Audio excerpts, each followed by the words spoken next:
Marcus's social media post had live photo features turned on, and the background audio was accidentally left on. From the picture, a sweet, charming girl's voice could be heard. "You ruined my underwear again. Can't you stay with me for one more day? I don't want you to go back to that boring old wife," a friend kindly warned Marcus. Asking if he wasn't afraid to hear it and make a huge fuss, Marcus scoffed. "Does she have any other tricks besides that?" Indeed, in the past, I would have certainly thrown a dramatic fit, but this time, I just liked the post and did nothing else. "Marcus called me. My flight is delayed. You don't have to wait for me for dinner." His voice on the phone was calm and indifferent. Even his explanation carried a hint of indifference. In the past, hearing something like that, I would have definitely said, "It's okay, I'll wait for you to come home, no matter when you arrive." Then I would have gone on chattering away about a lot of nonsense, trying to pass the boring waiting time for him. But now, I just mumbled a faint hum. I didn't even say, "Be careful on your way," because before I fell asleep last night, I scrolled through Marcus's social media post. It was rare. He was someone who wouldn't even post about his marriage. Yet, one day he actually updated his social media feed. I eagerly clicked on it, intending to give it a like after viewing it. But then I heard the audio within the picture. Marcus's live photo had its background sound on. The sweet, charming girl's voice was especially clear. "Are you reporting back to that boring old wife again? Ugh, you ruined my underwear again. Can't you stay with me for one more day? I don't want you to go back to that boring old wife." With such a lively voice, I initially thought it was a sweet, casual couple, until I scrolled to the last picture. Marcus's low, doting laugh came from it. "I'll buy you new ones." Ever since I met Marcus, he had been an unapproachable figure, cool and refined, reserved and introverted. I always felt that someone like him couldn't speak such intimate words directly. After all, I had confessed various sweet talk to him in the past. Each time Marcus heard them, he would only interrupt with a frown. "Grace, can you be more reserved?" Marcus seemed a bit surprised by my one-word response. He wanted to say something else, but I had already hung up the phone, unable to speak his mind. Marcus could only send a message. "I'll bring you a gift when I return. What do you want?" This was a sign of him trying to make amends, and also a test. After he posted that social media post last night, one of Marcus's friends noticed the audio content. He reminded Marcus in the comment section, "Marcus, aren't you afraid Grace will hear and make a scene again?" Marcus quickly replied, "Does she have any other tricks besides that?" Even through the screen, I could feel the disdain and scoffing in Marcus's tone. He probably forgot that I had added his friend on WhatsApp before. I could see their comments. Indeed, in the past, I would have definitely thrown a dramatic fit. After all, I genuinely loved Marcus, even to the point of pathological possessiveness. Whenever a young woman appeared near him, I would treat it as a grave threat. Marcus detested this about me. We tormented each other this way, yet lived 3 years in cold indifference. When we got married, I still thought that even like this, I wanted to be with him forever. But only 3 years had passed. I was suddenly tired. I calmly liked Marcus's post, then turned off my phone and went to sleep. When I woke up, Marcus's social media posts had been deleted. Following that was the phone call where he said his flight was delayed. I checked the flight schedule. The weather in the city he was in was perfectly fine. There were no flight delays. I couldn't think of any other reason for him to make such an excuse, except for the girl in the background audio. Marcus arrived home at midnight. Seeing me lying on the sofa, a flicker of surprise crossed his usually expressionless face. "Didn't I say you didn't have to wait for me?" I wasn't waiting for him. I had just accidentally fallen asleep while recalling the little moments between us. Marcus handed me a gift bag. "A gift I brought for you." I was a bit surprised, thinking his previous message was just talk. Marcus told me to open it and see. It was a small figurine, very cute, but it didn't seem like the style of gift he would pick. The sweet, charming girl's voice immediately resurfaced in my mind. Marcus stared at me, seemingly expecting me to say something, but I just put the gift back into the box. "Thanks." Not seeing the expression he anticipated on my face, Marcus frowned and looked at me. "Don't you have anything to say to me?" Please be quiet when you wash up later. I'm going to rest. Don't wake me up." Marcus's frown deepened. Afterward, I reflected. What did he expect me to say? Ask about that social media post, or ask who the girl he took on his business trip was? But none of that mattered anymore. Not even Marcus mattered anymore. The next day, Marcus went to work. Around noon, I suddenly received a phone call from him. "Grace, didn't you send me my homemade lunch?" "Oh, right." After marrying Marcus, I would personally prepare homemade lunch for him every day. Although didn't love me, he was quite fond of my cooking. I've been a bit busy these past few days. I don't have time, just order takeout. The other end of the phone fell silent abruptly. 2 or 3 days passed like this. A call came from the estate. Tomorrow was the Hayes family dinner, and they wanted Marcus and me to return. I sent Marcus a message, but he didn't reply, so I went to Quantum. But Marcus was still in a meeting. It's fine, I'll wait for him in his office. Marcus's secretary saw me heading towards his office and tried to stop me. Well, something else? As I spoke, I had already pushed open the office door. A gray and white pet suddenly darted out of the office. I couldn't help but gasp. After realizing it was a British cat, I was completely stunned. The secretary picked up the cat and apologized, explaining, "I'm sorry, Mrs. Hayes. I forgot to tell you that Marcus has a cat." How could Marcus have a cat? He had germophobia. He wouldn't even let me have a puppy at home.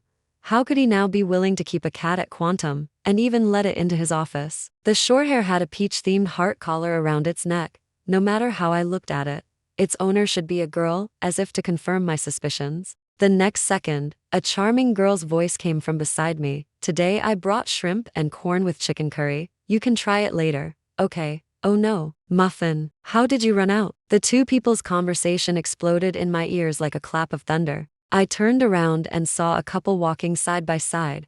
A chill ran down my spine. The man was Marcus. As for the woman, I don't think I would forget her voice. It was exactly the same as the background voice that appeared in Marcus's social media post a few days ago. The two of them were chatting and laughing. Because of their height difference, Marcus slightly lowered his head to listen, and the corners of his eyes and brows revealed a soft smile. When the girl saw the British in the secretary's arms, her eyes lit up, and she quickly stepped forward to pick up the cat. Marcus's gaze followed her, his tenderness and indulgence unconcealed. It wasn't until he slightly raised his eyes, his gaze passing through the figures of the secretary and the girl, that he saw me standing at the office door. In that instant, his smile abruptly vanished. The girl was completely oblivious. She was playing with the cat in her arms, looking at Marcus. "Marcus, look." She noticed Marcus's suddenly changed expression. As if telepathically, she turned with him to look at me. This time, I finally got a complete look at the girl's face. She was just as I had imagined. Young, playful, and beautiful. Her lively eyes sparkled with glistening light.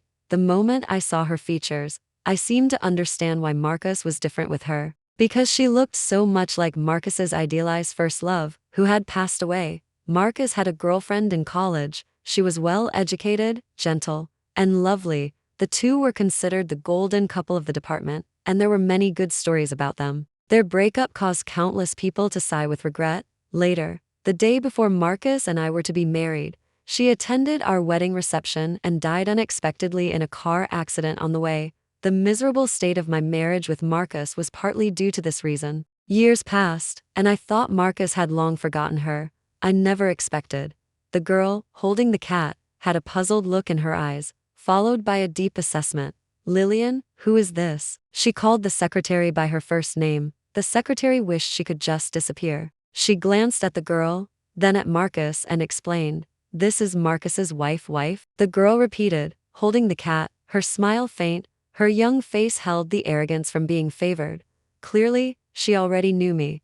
Her question just now had been deliberate. Marcus finally reacted and strode towards me. "Why are you here?" His expression was flustered, and he stood in front of me as if by accident, blocking my view of the other woman. He seemed quite protective. "I need to talk to you about something." Marcus told me to come into the office to talk. Actually, there was no need. It was just a quick thing, but he seemed worried that I would confront his little fling in public. He pushed open the office door for me first. In the corner by Marcus's desk, there was a temporary cat bed. Some toys were scattered on the desk. I could almost picture Marcus and that girl playing with the cat together in this office. Noticing my gaze, Marcus explained, "The cat belongs to an employee of Quantum. I'm just looking after it temporarily." How ridiculous. Who would dare ask their boss to watch their cat? I didn't expose Marcus. Marcus was also eager to skip this topic and asked me what I needed him for.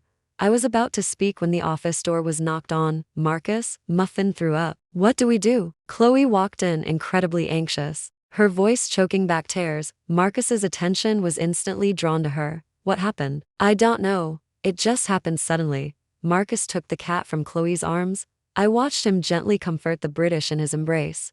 A few cat hairs clung to his cuff and lapel, but he seemed not to notice. Let's go to the vet first. Marcus made a decisive decision, as if the cat in his arms was his beloved child. I suddenly remembered a time when I had a fever and felt terrible. When I asked him to drive me to the hospital, Marcus impatiently refused. Just take a taxi yourself. It turned out I wasn't just inferior to that girl. I was even inferior to a cat.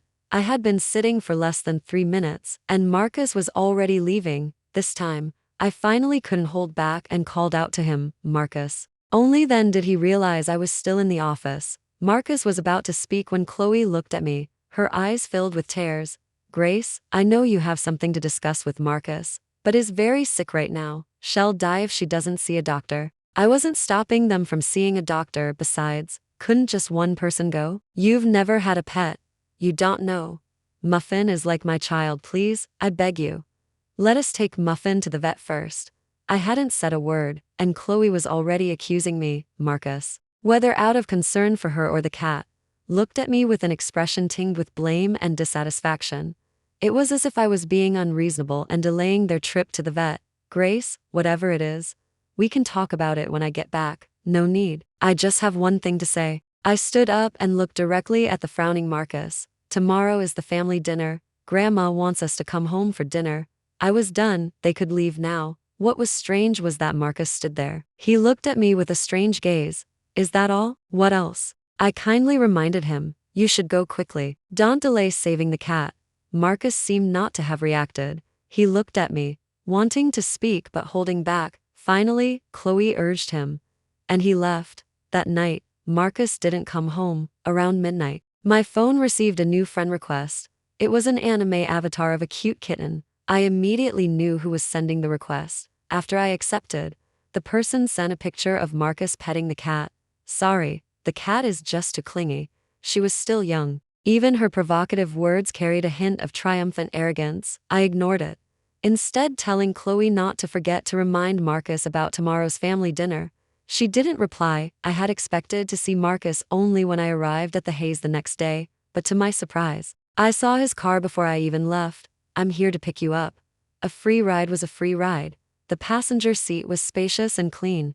It seemed Marcus had washed the car before coming to pick me up. I leaned back in the seat and closed my eyes to rest. During that time, his gaze occasionally fell on me. In the past, whenever I rode in his car, I would always chatter away the whole ride. Now, without my voice, even the air in the car was silent. Marcus tightened his grip on the steering wheel, and his voice spoke. Grace, Muffin was a bit serious last night. I stayed at the hospital to watch over her, which is why I didn't come home. He was explaining why he didn't come home last night. It was rare. He never used to explain. When I used to ask too many questions, H get annoyed. Now that I didn't ask, he explained himself. I know. Someone already told me. Who told you? His voice sounded tense. The cat's owner. I answered truthfully. Marcus cautiously glanced at me. Are you talking about Chloe? She's my new secretary intern assistant. She found that cat downstairs from Quantum. And it's not good to keep at home. So that's why, I understand. They had seen how genuinely I loved Marcus. Yet now I faced all this with composure and calm. David's gaze towards me gradually turned regretful. It was supposed to be a reunion of friends. Seeing his expression, I had to comfort him in turn. It's fine. Don't let anyone ruin our mood. I was speaking the truth. A reunion of friends was far more important than Chloe, wasn't it? Seeing this, David didn't know whether to laugh or admire me. You're still the same, Grace. Unfortunately, he had a temporary research project that needed grading, so our dinner had to be canceled. I'm really sorry. I'll make it up to you with a meal once I'm done. No problem. The small interlude of encountering Chloe was quickly pushed to the back of my mind. David, once busy, was busy for a whole week. When I received his phone call again, he said, Grace, could you please come to Riverbend right now? His tone was serious and earnest. Definitely not the tone of inviting me to dinner. I drove to the address and private room had sent. As soon as I pushed open the door, I was stunned. Besides him, Marcus and Chloe were also in the private room, along with several other people. Grace, David stood up and walked towards me. I asked, what's going on? He smiled, then turned to face everyone. Now that both parties are here, why don't we all ask? Listening only to one side of the story isn't fair, is it? Marcus's expression was shadowed. Chloe's gaze darted around. The others in the private room had unreadable, awkward expressions. Finally, with David's explanation, I understood the whole story. David had attended a friend's birthday party. Unexpectedly, Marcus and Chloe showed up midway. David hadn't paid much attention at first, but then Marcus made a sudden accusation. He asked David why he had rejected Chloe's graduate school application. Chloe was a diligent and excellent girl. He hoped David would reverse his previous decision. She applied to study under me and hoped I would accept her, David explained to me, and then refused, which led to what Marcus said. But even after Marcus spoke, David still refused. It wasn't a big deal. But the problem arose when David explicitly stated that he would not accept Chloe as his student. Chloe suddenly stood up and said aggrievedly, "Professor, are you refusing to accept me as your student because of Grace? I saw her with you at the art festival last time. I don't know what she told you, but you shouldn't just clip a student's wings of academic pursuit like that." Asked accusatory words and my name came out. The private room immediately fell silent. Everyone was surprised that this matter was connected to me. Anne's eyes sharpened into daggers as he looked at David. "Are you very familiar with Grace?" "Reasonably," David replied truthfully. Chloe stood beside Marcus, her eyes filled with tears, looking like she had been bullied. "So told you to do this?" "David." Due to Chloe's one-sided story and Marcus condemning me without distinguishing right from wrong, David couldn't stand it anymore. So he called me and asked me to confront face to face. After hearing the whole story, I was as speechless as David. At that moment, David looked at Chloe again. "Student, my reason for not accepting you has nothing to do with Grace. Don't go around slandering others like a manipulative woman." Chloe was still unyielding. "Why? My grades are excellent, a perfect GPA. Why won't you accept me?" David's smile vanished, and his gaze became extremely serious and stern. "Because my program does not need morally corrupt students." As soon as David finished speaking, Chloe's face instantly turned pale. Everyone else in the private room wished they could bury their heads in the ground. The words had been spoken very directly. After's warning, his expression returned to its gentle and amiable self. "Let's go. I'll treat you to dinner." I nodded, looked at Marcus and Chloe, and prepared to leave with David. Just as I turned, Chloe's exasperated voice rang out behind me. "You call me morally corrupt? How good are you yourself? Grace is a married woman, and yet your relationship with her isn't exactly clear either." These words were so startling that the private room instantly fell silent. David frowned and turned around. Chloe glared at him resentfully. "What? Did I hit a nerve?" Chloe shrieked. The sound of a wine glass shattering echoed crisply. She bent down to dodge it, looking at the broken, sparkling glass shards on the floor. The rest of her words were drowned out by my utterly cold gaze. Chloe trembled with fear. Looking at me, I walked closer to Chloe. She cowered, uneasily moving closer to Marcus. Just as I was one step away from her, Marcus frowned and blocked my path. "Grace, that's enough," he rebuked, displeased. It was ridiculous. When slandered me just now, he didn't say a word now. As soon as I merely warned and threatened Chloe, he eagerly stepped forward. I looked coldly at Marcus. He said, "I know you're still angry with me. This matter, we're even? I sneered. "Marcus, just because your own thoughts are dirty and your actions are improper, don't assume I'm the same." I'm utterly disgusted. Marcus's face turned pale. I directly pulled Chloe from beside him. Slap. 2 slaps landed. Chloe didn't even have time to shriek. My actions were already complete. These 2 slaps, one for seducing my husband, and the other for slandering my friend. She clutched her cheek, looking at me with shock and resentment. "What you're fighting for might not be what I care about. Since you like it, take it. No thanks." Finally, I gave a sarcastic smile. Marcus abruptly grabbed my wrist. His voice panicked. "Grace, what do you mean? Don't you understand? I don't want you anymore. We're getting a divorce," I said firmly, enunciating each word. Afterward, David drove me home. He looked at my dark, cold face and carefully spoke. "Grace, people say words spoken in anger when they're upset. Are you talking about Marcus and my divorce?" David nodded implicitly. I chuckled. "I'm not acting rashly, and you don't need to feel guilty. This has nothing to do with you.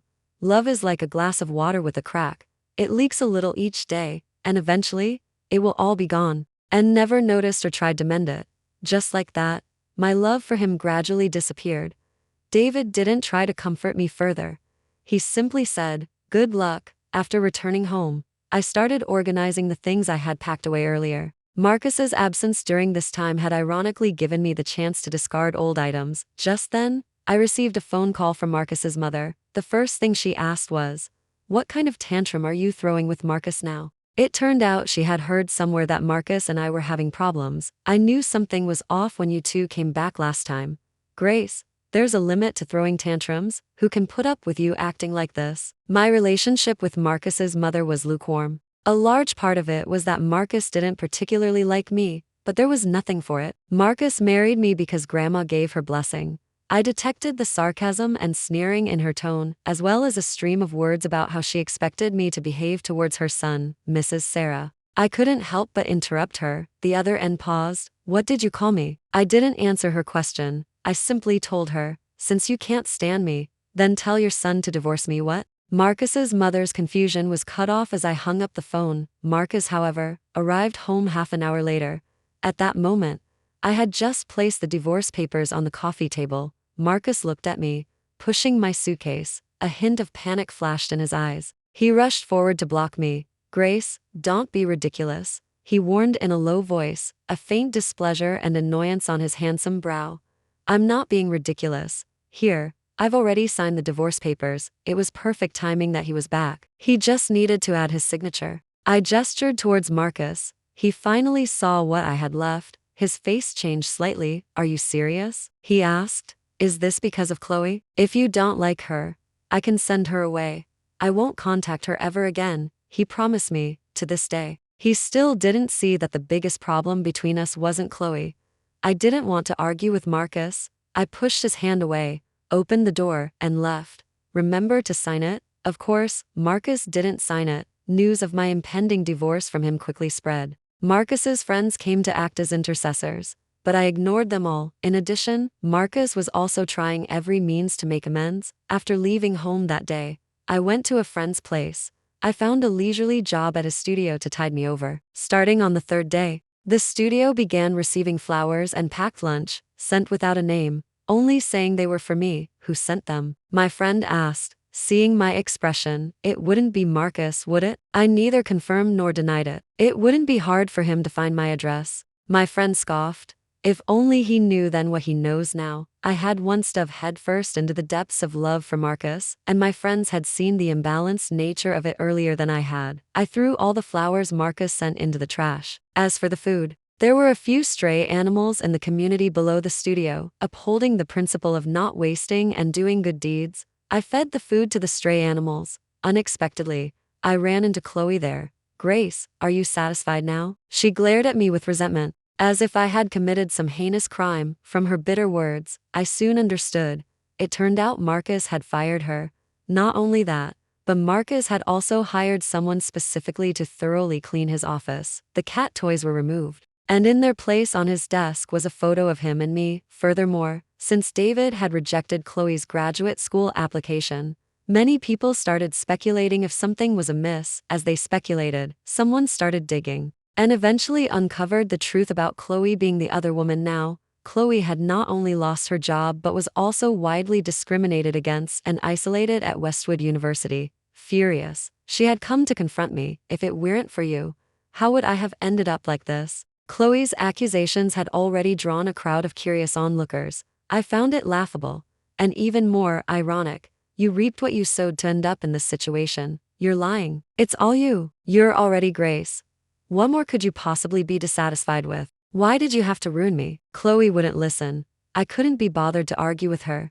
So I called Marcus directly. "Come pick up your little lover." 20 minutes later, Marcus arrived. He hurried out of his car, completely ignoring Chloe, and walked straight to me. "Grace, take her away." Marcus seemed to notice Chloe just then. He frowned. "I didn't tell her to come find you." I didn't want to hear Marcus's explanation and turned to leave. Behind me, I heard Marcus's reprimand and Chloe's tearful pleas. "Liar. You clearly said you loved me," Chloe accused him. Marcus looked at her indifferently. "Even so, no one compares to her." Chloe froze on the spot. Marcus warned Chloe not to bother me again, then had someone take Chloe away. Though had left, Marcus remained standing downstairs, This scene was spotted by a friend from the studio upstairs. Highly annoyed, he simply poured a basin of water down. What a nuisance. I had initially thought that after this incident, Marcus would give up and sign the papers. But a few days later, I received a phone call from Grandma. Grace, you haven't visited me in ages. When are you coming back? I could avoid Marcus and Marcus's mother, but I couldn't avoid Grandma. I returned to the estate, and unexpectedly, Marcus was there too. He was pushing Grandma's wheelchair, looking at me with gentle eyes and a smile. Grace, you're here. Grandma happily took my hand, chattering away and telling me many things. I listened patiently. Marcus sat beside us. Oh, Grace, you don't have a boyfriend yet, do you? Look, this is my grandson. Isn't he handsome? Grandma suddenly said. Marcus and I froze simultaneously. I knew she had had an episode again. Do you like him? If you do, Grandma will introduce him to you. Grandma. Marcus reluctantly interrupted her, explaining with a soft smile amidst her confused gaze. Grace and I are already married. She's already your granddaughter-in-law? Really? Grandma looked at me questioningly. Marcus also looked at me expectantly. Finally, I nodded. Ha ha ha ha. Good. Granddaughter-in-law. Granddaughter-in-law, Marcus, you must treat her well, you hear? Grandma finished advising Marcus and then looked at me again. Grace, if this boy ever bullies you, just tell Grandma, and Grandma will beat him up. She took my hand and placed it over Marcus's hand. I wanted to pull away, but Marcus held my hand tightly. I had planned to find a suitable opportunity to tell Grandma about my situation with Marcus when she was lucid. But she remained confused all day and fell asleep early that night. Marcus seemed to sense what was on my mind and found me. I had already guessed the topic he wanted to discuss. Sure enough, Marcus asked if we could postpone the divorce. The doctor said Grandma's health hasn't been good lately, and she can't handle emotional distress. Grace, can we make peace for now? His eyes were pleading, and his demeanor was even a little humble. 1,000-pound weight pressed on my heart, leaving me unable to speak. Marcus and I briefly reconciled. Whenever had free time, he would pick me up and take me to the estate to accompany Grandma. Life suddenly seemed to become what I had hoped for. One day, Marcus dropped me off at the estate again. This time, however, he suddenly said to Grandma, we won't be having dinner with you next week, oh? Why not? Marcus smiled. Next week is Grace and my 3rd wedding anniversary. Marcus said he had made a reservation. When he mentioned the date, I was momentarily stunned. Marcus wasn't someone who cared much for traditions or special occasions, and because our wedding anniversary was somewhat sensitive, he never liked to bring it up. I remembered how, in our first year of marriage, I had excitedly prepared a surprise, only to be met with his cold dismissal. Now, with him bringing it up himself, I couldn't help but frown. Just as I was about to speak, Marcus suddenly took my hand as I looked at him in surprise. Grandma was already clapping her hands with delight. Good. You to go. Don't worry about me. On the way back, I couldn't help but say to Marcus, don't forget, we're in the middle of a divorce. Yes. Even with Grandma around, I still hadn't given up the idea of divorcing Marcus, but I could agree to keep it from her. Marcus's hand gripped the steering wheel. I know, Grace, but I want to have a nice meal with you, just this once, okay? His eyes pleaded, and his expression was even a little humble. I fell silent. Seeing my agreement, Marcus was in high spirits for the next few days. He started leaving early and coming home late. It was clear to anyone that he was preparing for that day. But unfortunately, the anniversary never happened. A few days before, I saw Chloe again, different from her previous disheveled and aggressive state. This time she met me with an arrogant lift of her chin. You looking for Marcus? He's not here. I'm not looking for him. I'm looking for you. For me? I'm pregnant. It wasn't quite like being struck by lightning in that moment, but I was still taken aback. I looked at Chloe in disbelief. Her eyes gleamed with proud triumph. I collected myself. Oh, congratulations. I turned to leave, but Chloe blocked my way. I said I'm pregnant. Didn't you hear me? She pulled at my arm, and I sharply shook her off. What does your pregnancy have to do with me? The baby is Marcus's, then go find him. I'm not the baby's father. I couldn't help but snap. Chloe, however, suddenly knelt before me. He won't let me keep the baby. So I had no choice but to come to you. To me? What good would coming to me do? I felt both annoyed and amused. Chloe said, Grace, I know I've wronged you, but my child can't grow up without a father. Please, I beg you, go talk to Marcus and ask him to let me keep this baby, okay? she pleaded while gripping my arm tightly. Her pulling left me feeling disoriented. An unnamed surge of anger, directed at both Chloe and Marcus, rushed to my head. Just then, Marcus returned. He got out of his car and went straight to Chloe, pulling her off the ground. "What are you doing here?" he demanded. Chloe was in tears. "Marcus, please, I beg you. Let me keep this baby." Marcus looked at me in a panic. "Grace?" I finally broke free from the chaos, yet my mind remained immersed in it. I collected myself and looked coldly at Marcus. "Deal with your own problems. Grandma is still sleeping. Don't wake her up." Marcus's face went pale. Chloe continued to plead, her heartbroken sobs ringing in my ears. I felt like my head was about to explode. Marcus's eyes grew cold, and he gripped Chloe's arm tightly. "I told you I'd give you compensation. Why do you insist on coming to my family?" "But it's your child." "I won't acknowledge it." Chloe was stunned by the cold indifference and chill in his eyes. Marcus said, "Don't push me." Chloe looked at Marcus blankly, as if her soul had been drained from her body. In that moment, I actually felt a pang of sadness for her. Chloe looked at Marcus and me with resentment. Just then, Grandma's voice came from behind. "What's all this commotion? So noisy?" Marcus and I turned at the same time. Suddenly, a figure darted past Marcus and me, falling with a thud as she knelt sharply before Grandma. "Grandma, I'm pregnant. The baby is Marcus's." "What about Marcus's? I have a granddaughter-in-law. They're getting divorced." "Marcus is cheating. I'm his true love." As words fell, Grandma's body jolted. She lifted her eyes to look at Marcus and me, then suddenly trembled all over and fell backward. "Grandma? Grandma!" The ambulance siren cut through the street. The lights of the emergency burned all night. Marcus sat dejectedly on a bench at the hospital. As soon as Marcus's mother arrived, before she even spoke, she landed a sharp slap across his face. "You scoundrel. How could I have given birth to such a rebellious son like you?" Marcus remained silent. His mother then looked at me, seeming to have something to say, but held back. She only asked how Grandma was. Still under observation, the air fell silent again. Half an hour later, the doctor emerged. "The patient is awake. Family members can visit, but please keep it brief." "Okay.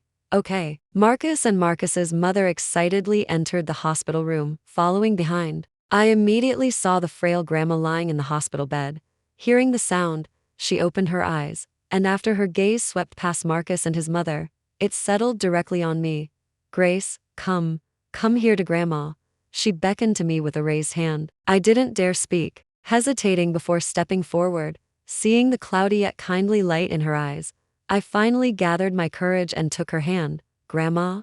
Now, uncharacteristically lucid, she looked at me affectionately and pityingly. "You poor child. Why didn't you say anything after suffering such great injustice?" I shook my head, tears falling, filled with remorse. Perhaps I should have told her the truth sooner. That way, she wouldn't have had to endure such a shock. "It's not your fault. It's Marcus who wronged you." At the mention of Marcus, he trembled slightly. He stepped forward and knelt by Grandma's hospital bed. "I'm sorry, Grandma. It's all my fault." Grandma looked at Marcus with disappointment and sorrow.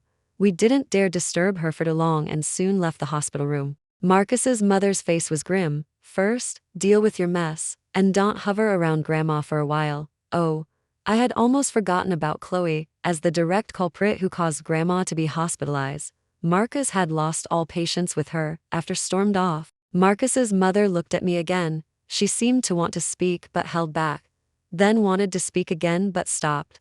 Finally, she sighed and said to me, "You should go back and rest." In the following days, although I didn't see Marcus or Chloe, I heard news of them from mutual friends. After Eleanor was hospitalized, Chloe went into hiding. She was terrified Marcus would retaliate against her and dared not show herself, but still found her. She was so frightened that she had a miscarriage. When found her, she didn't even dare to go to the hospital. My friend relayed the news to me. I sighed with regret. 3 days later, Grandma gradually woke up and began to recover. When I went to visit her, I ran into Marcus. We tacitly avoided mentioning that day or the divorce. But then, Grandma suddenly asked, "Grace, are you and Marcus getting divorced?" Marcus and I froze simultaneously, unwilling to deceive her any longer.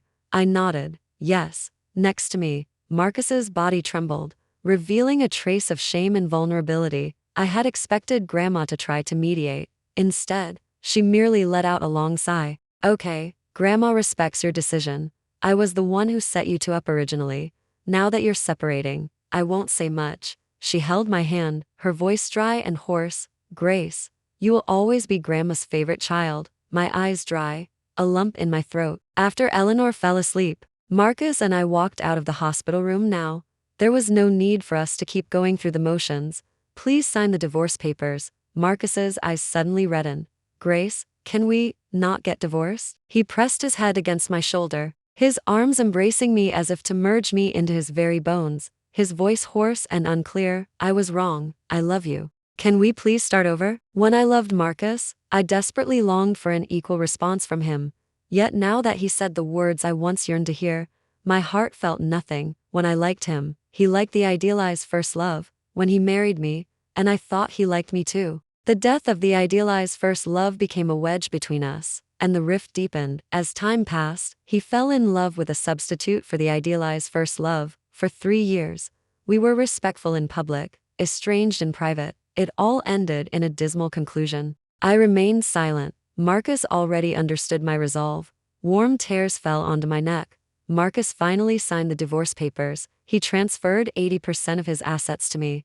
I wronged you. No amount of compensation is too much. Grandma soon learned of Marcus and my divorce. She closed her eyes, filled with regret and sorrow. The day I signed the divorce papers happened to be Marcus and my 3rd wedding anniversary. The restaurant called, asking for Marcus. Sir, do you need anything else for your private room reservation? No. Please cancel it, huh? Marcus said softly, his eyes downcast. My wife and I are divorced. We won't be needing it. After a moment of silence, the other end awkwardly hung up the phone. Afterward, Marcus asked me, Grace, can we still be friends? I frowned. Probably not. It would be best if we never saw each other again. Indeed, for many years after, we never did. The only time was 6 months later, at Grandma's funeral.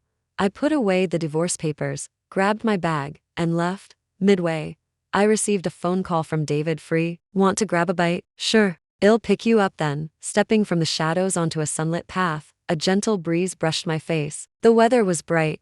Everything was a new beginning. That's all for today's story. Thank you for listening. This is my channel. The tales I share drawn from life or woven from imagination are meant to offer you connection, reflection, and perhaps solace or newfound strength. If you long to see your own reflection in others' journeys, or seek a glimmer of light within the maze of emotions, subscribe to my channel. Listen with your heart. Explore the stories of life.